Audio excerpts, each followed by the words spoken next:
Dear housewives, a home is not a house, and what you do matter. Although you may feel overwhelmed, overlooked sometimes, but I know that the master who crafted and had endowed this obligation is fully aware.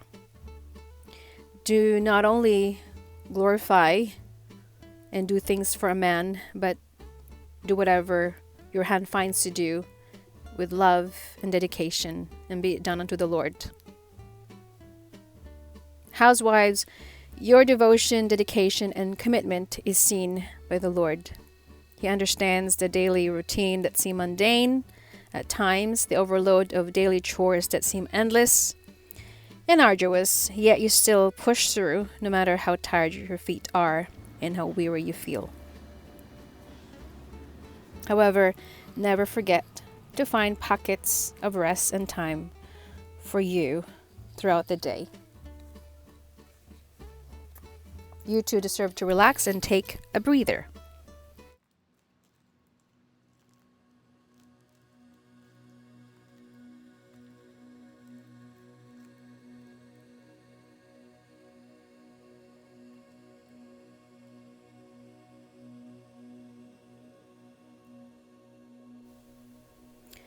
Perhaps delighting with a cup of tea in the afternoon while your children are taking a nap. Maybe you also love to color, adjoining work, fun, and play with your little ones. Whatever it is you find enjoyable to do as part of your pastime recreation, do so, for you owe this much to yourself. What's 45 to an hour for you anyway? It's nothing really when you think about it. You've overworked yourself. Sometimes you're tired in the morning and you don't feel like getting up, but you still do. That's why it's important that you have time for yourself. If possible, ask for help. Delegate other tasks if necessary.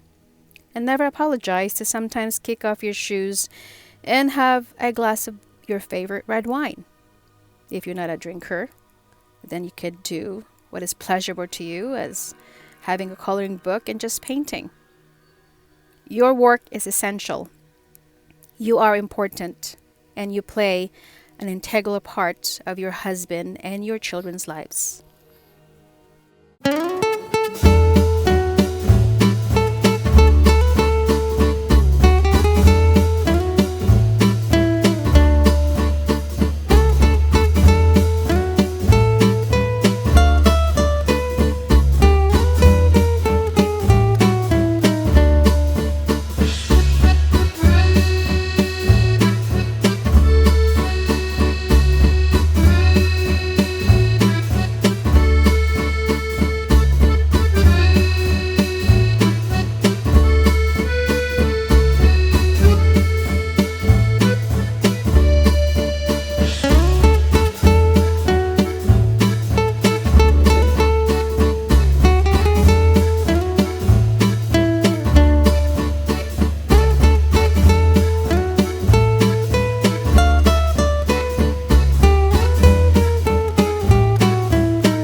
And if no one has ever acknowledged your worth and your value today, allow me to say thank you, and I appreciate you.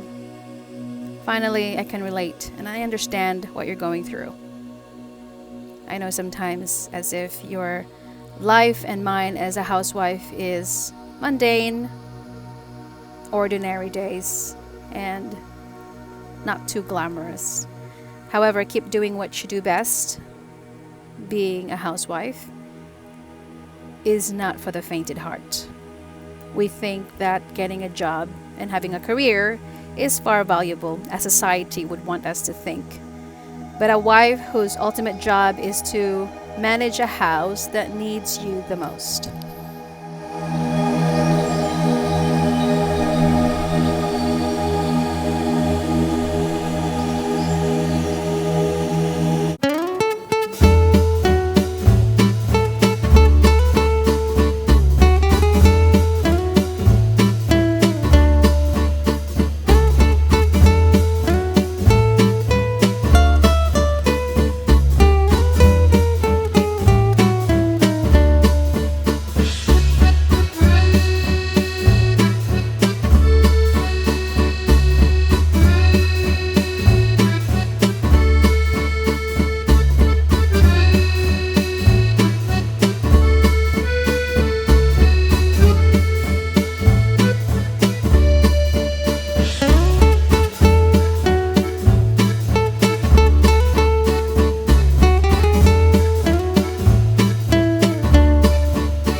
I will read to you from Proverbs 9 that says, "The way of wisdom. Wisdom has built her house. She has hewn out her 7 pillars. She has slaughtered her meat. She has mixed her wine. She has also furnished her table. She has sent out her maidens." She cries out from the highest place of the city, "Whoever is simple, let him turn in here. As for him who lacks understanding, she says to him, Come, eat of my bread and drink of the wine I have mixed, forsake foolishness and live and go in the way of understanding." So what does this verse mean? As a housewife, if also you're a career woman, you have a job, and you also is a housewife, this woman is wise. As a woman, we need to differentiate, distinction between foolishness and being wise. She is busy minding her business. She is busy trying to create the life that she wants. This woman is not looking around on social media, trying to imitate and trying to become someone that she's not. I also write down here that she is busy working with her hands diligently, oversees her household needs. As a woman, we do have a lot of responsibility. I know you can agree. Laundry, we have to-do list, which is also scrubbing the toilet, preparing for the meal, making sure we have toilet paper. We do have some kind of eggs and milk, and our pantry is full of goodies and snacks for our kids and also for our husbands. And she refrained from being a busybody and minds her business. As I said, she is not wasteful of her time and resources and energy. As a woman that this Bible says, she is a woman that builds her house. You know that as a woman, we have the most important job, and we are also very powerful. Yes, we have a job that can make us influential in our husbands' lives and our children's lives, and we can make a difference in their lives because this woman, she is busy. She is not wasting her time and energy trying to browse on the internet and trying to live a life that isn't her.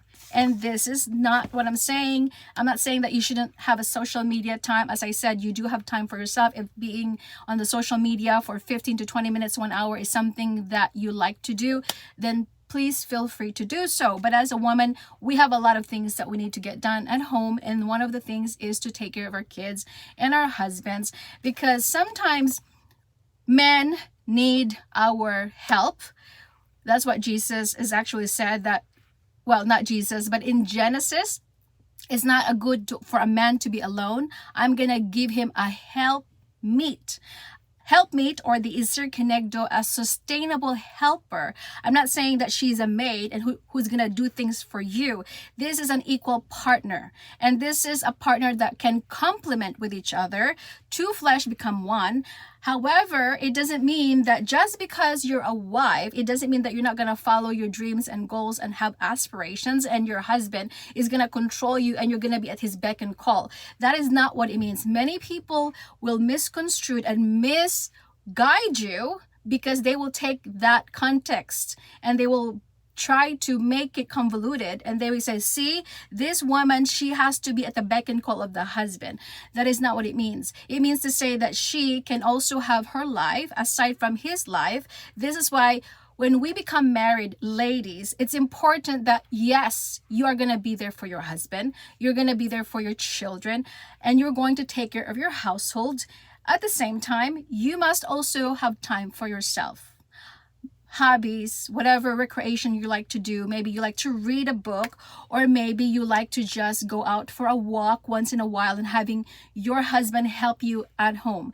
This is why many women, as I always say, are depleted of energy. They are cranky, they are tired, they are overwhelmed because we take on so many responsibilities and we do not like to ask our husbands for help, and because we think that the more we do, the better we become. And I love what this verse or this quote coming from Pinterest at Hannah Ramsey. This is from Hannah Ramsey, and she said, "In my marriage, it goes like this. He provides the house, I provide the home. He provides the food, I provide or make the meals, mostly. He provides the money, I provide the budget." Now, of course, it depends of who's good with your financial Okay, maybe your husband wants to take care of the money. Maybe you do. He provides the protection. I provide the purpose. Different roles equal value, one goal. So yes, there is a distinction between a role of a husband and a role of a woman, a wife. However, when we allow society to dictate and to define what a husband is and what a woman look like, this is why we have a lot of confusion. This is why so many roles that is being so mixed together, and that is why we have a lot of sexes, battle of the sexes. It has been ongoing problem. It's because of Adam and Eve. That's a problem. And this is why when you are a child of God, when you know the Bible, when you have Christ as your rock of ages, and he is the founding father, I say, or brother in your household, that for you and your household you shall serve the living God, not any kind of gimmicks out there, not any kind of method that is from the world. Why do we need to listen to the world's method and formula? When you look around you, it did not work. Why do you think there's so many divorces today? Why do you think marriages are falling apart? Because if Hollywood or any kind of drama, whatever it is that happily ever after do exist, then there'll be no divorce. But because of those false ideology, false propaganda, we know that they are not always truthful. Of course, Christians also fall into the same trap. There are so many Christians are also in divorce right now because we do not follow and abide the rule of God. That's why somewhere in Isaiah, God said, if you would just listen to me and be a doer of my word, then you will not have no problem. But of course, we live in a society, we live in a world who is constantly bombarding us with mixed messages, telling us of how should a woman be and how should a man should be. And we are so confused of what masculine is about and what femininity is about. And now we have a woman who wants to be a man and a man who wants to be a woman. And then it collides and it collapses. And there is the deterioration of values and morals in our society today because men and women are confused because of the messages, especially on social media, that makes us believe that this is the method and this is the formula. But we don't listen to the world. We are of this world, but we are not part of this world. That's why in Romans 12:2 it says, do not be conformed to this world and be transformed by the renewing of your mind, by reading the word of God, because this is absolute. It is the truth. With that said, that is all that I want for you, beautiful daughter of God, to think about as a woman, as a housewife. Your job is very important. You don't get paid. We don't get paid. We don't go out on a sick leave. And sometimes our job, people think that it's meaningless. It is something of no value. Do not allow society, your husbands, your in-laws, your family think so, that just because you don't have clock in, clock out 9 to 5 and you're just being at home, it doesn't mean that you don't have worth and value as a housewife. Your job is very important because you're on call practically 24 hours, 7 days a week. When your kids get sick, you're always going to be there for them. And sometimes our world, our culture will sometimes diminish women who decides to be a stay-home mom and says, well, you're not really doing anything. You're wasting your life. You should be a lawyer. You could have been, I pronounce that word, a boss babe. You can also be whatever it is that the society is trying to tell us a lie. But as I said, you live your life. This woman, she was not focused on what people were telling her. She is not consumed by the validation and the opinion of her people, of her days. And this is why, as a woman, we must be praying for each other. We must be build each other up and stop tearing each other apart. Because a woman that is godly, she does not have time for pettiness, gossip, and she has no time for drama. All right, my ladies. And so thank you for tuning in for the Soulish Femme YouTube channel. I'll see you on my next video, Mondays and Thursdays. As always, feel free to share, subscribe, and like.